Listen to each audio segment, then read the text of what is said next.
Hello বন্ধুরা, আজকের রান্না কলমি শাক ভাজা। কলমি শাকটাকে ভালো করে ছুরি দিয়ে ছোট ছোট করে কেটে নিতে হবে। যাদের বটি আছে তারা বটি দিয়ে কাটবে। এরপর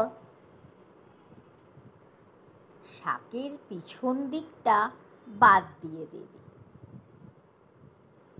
এরপরে ঝুড়িতে নিয়ে ভালো করে শাকটাকে 2-3 বার ধুয়ে নেবে। এরপর গ্যাসে কড়া বসিয়ে দেবে।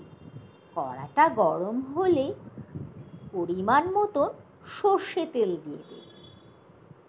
তেল গরম হলে 5 ফোড়ন আর শুকনো লঙ্কা দিয়ে ভালো করে ভেজে তার ওপর পেঁয়াজ দিয়ে দেবে।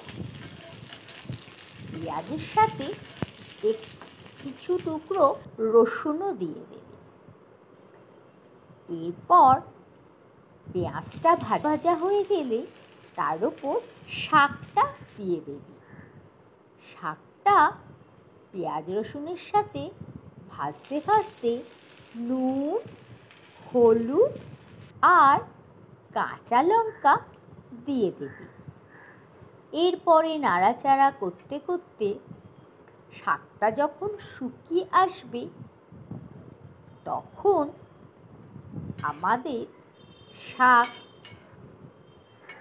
হয়ে যাবে রেডি। কেমন লাগলো বন্ধুরা জানিয়ে কমেন্টস করো আর সাবস্ক্রাইব করতে ভুলবে না কিন্তু।